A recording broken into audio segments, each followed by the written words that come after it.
Hey everyone, welcome back to Corporate Decoder. Today, EXOZ YMES Inc. just filed a current report on Form 8K about a major stock and warrant offering, and I am seeing a clear strategy in how they are funding their growth. Quick note, this is not financial advice, just my take on public filings for educational purposes. The company just closed an offering that brought in nearly $6 million, and understanding where that money is going is key to their future. We're looking at an 8K filing from eXoZymes Incorporated. This type of report is used to announce major events that shareholders should know about. For eXoZymes, the big news here is the closing of a public offering of their stock and warrants. This happened on the 17th of June 2026, and it is a significant event for a company of their size, especially since they are considered an emerging growth company. This means they get to follow some simpler rules for a while. So what exactly happened? eXoZymes, which we'll call the company, entered into an underwriting agreement with Public Ventures LLC, doing business as MDB Capital. MDB Capital acted as the main underwriter for this deal. The company issued and sold a total of 592,270 shares of its common stock. They also sold warrants, which are like options giving the holder the right to buy stock later at a set price. In this case, these warrants allowed the purchase of up to an additional 296,135 shares. These were sold as units, with each unit containing 2 shares of common stock and 1 warrant. The price for each unit was $18. The offering wasn't just about selling what they initially planned. The underwriters, Maryland B Capital, also had an option to buy more shares and warrants to cover any extra demand, which is called an over-allotment option, and they did exercise a part of that option. On the 17th of June 2026, MDB bought an additional 34,440 units. These units consisted of 68,880 shares of common stock and 34,440 warrants. This over-allotment exercise, along with the original offering, brought the total gross proceeds from the offering to approximately $5.95 million. This is the amount they received before paying for underwriting fees and other expenses.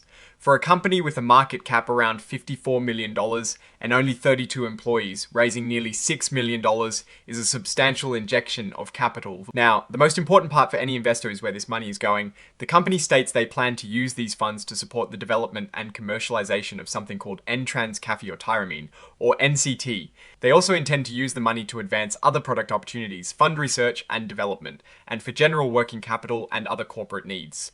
This tells us they are heavily focused on product development and bringing new things to market. This is often a strategy for biotech and healthcare companies like eXoZymes. Given the recent news mentioning securing funding for NCT development, this offering directly supports that stated goal. It is a clear signal that their immediate future is tied to the success of NCT and expanding their product pipeline. This offering was made under a previously filed shelf registration statement.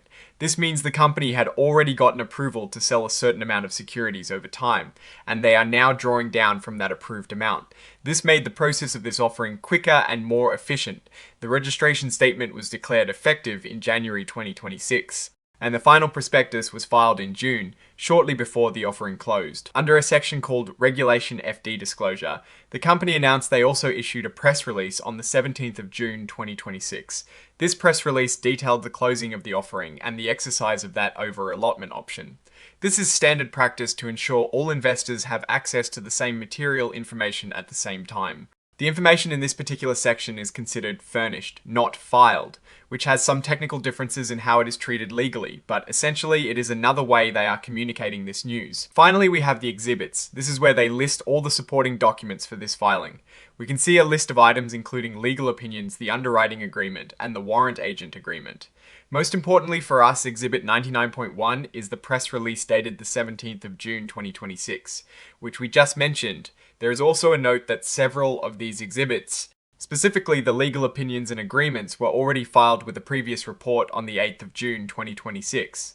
This means that report likely contained the initial announcement and details of the offering terms. And at the very end, we have the signatures. This report is signed by Fuad Nawaz, the Vice President of Finance for eXoZymes Incorporated. This confirms that the company's management is officially submitting this report to the SEC. The date of the signature is the 17th of June 2026, the same day the offering closed. Looking at the broader picture, eXoZymes is clearly in a growth phase. Raising nearly $6 million through a stock and warrant offering is a common way for smaller biotech and pharma companies to fund expensive research and development without taking on debt. The fact that they are specifying NCT as a primary use of funds gives investors a clear target to watch. Offerings like this can be dilutive. Each new share sold means existing shareholders own a smaller piece of the company. Also, warrants, when exercised, can further dilute ownership. The price of their stock has fluctuated significantly over the past year, ranging from $6.33 to $18.4. This offering was priced at $18 per unit, which was at the higher end of their recent trading range. This suggests they were able to take advantage of strong demand and a favorable market environment at that moment. The key question remains whether the funds raised will be enough to bring NCT to market successfully and generate revenue. If NCT proves successful, it could justify the dilution. If not, the capital raise might not be enough to sustain the company long term. The research tools I use that help keep this channel going are linked in the description. That is my take. Stay decoded. If you found this analysis helpful, please like this video, subscribe for more, and join our Discord community in the description.